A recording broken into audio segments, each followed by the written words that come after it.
검찰은 상상에다 정치적 의도를 더해서 걸레 같은 공소장을 만들어 재판을 청구했습니다.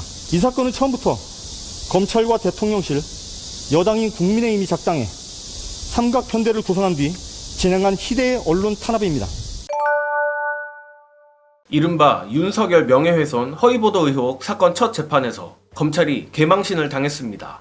판사가 재판에서 이례적으로 검찰의 공소장 내용을 구체적으로 지적하며 변경을 검토해달라고 주문한 것입니다. 앞선 영상에서 뉴스타파 한상진 기자가 검찰의 공소장을 보고 걸레 같다며 일가를 했는데 실제로 검찰의 공소장 내용이 황당하기 짝이 없습니다. 보도에 따르면 어제 서울중앙지법에서 열린 뉴스타파 대표 등 언론인들과 김만배 씨 등에 대한 첫 공판 준비기일에서 재판장은 공소장에 민주당 이재명 전 대표에 대한 내용이 왜 나오는지 의문이라며 사건의 핵심인 윤 대통령 명예훼손과 무슨 관계가 있는지 모르겠다고 지적했습니다. 또한 재판장은 선거법상 허위사실 유포죄라면 상대 후보가 공소장에 나올 수도 있지만 이 사건은 윤 대통령의 명예훼손 사건이라며 이 전 대표 관련 내용과 대통령 명예훼손이 연결되지 않는다며 공소장 수정을 요구했습니다. 심지어 이게 끝이 아니라 공소장 4쪽에 김만배 씨에 대해 이재명 당시 성남시장과 유착해 천문학적 수익을 얻었다고 썼는데 이게 공소사실에 어울리는지 모르겠다며 유착관계도 확정된 사실이 아니라며 간접 정황이 공소사실에 너무 많이 포함되어 있다. 명예훼손 사건에 맞게 공소장 변경을 검토해달라고 검찰을 그야말로 참교육해버렸습니다.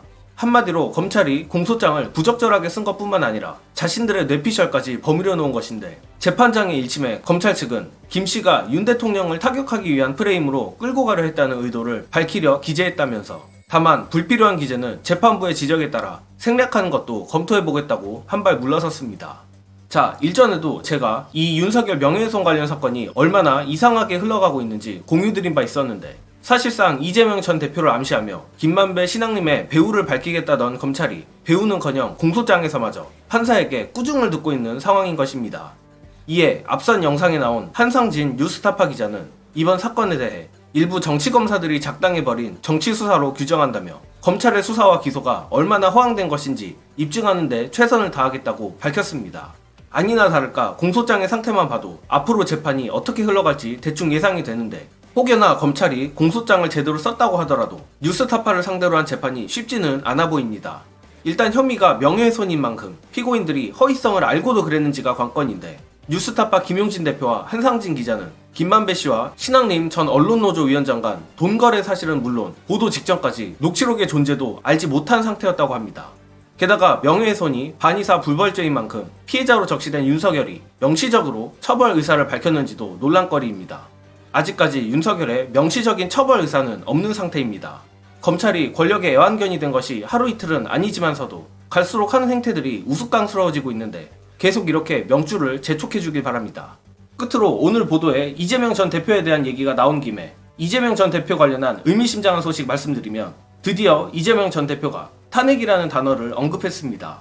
우리가 바라던 그날이 점점 가까워오는 일종의 신호가 아닌가 싶은데 관련한 영상 안내드리며 저는 이만 물러가겠습니다.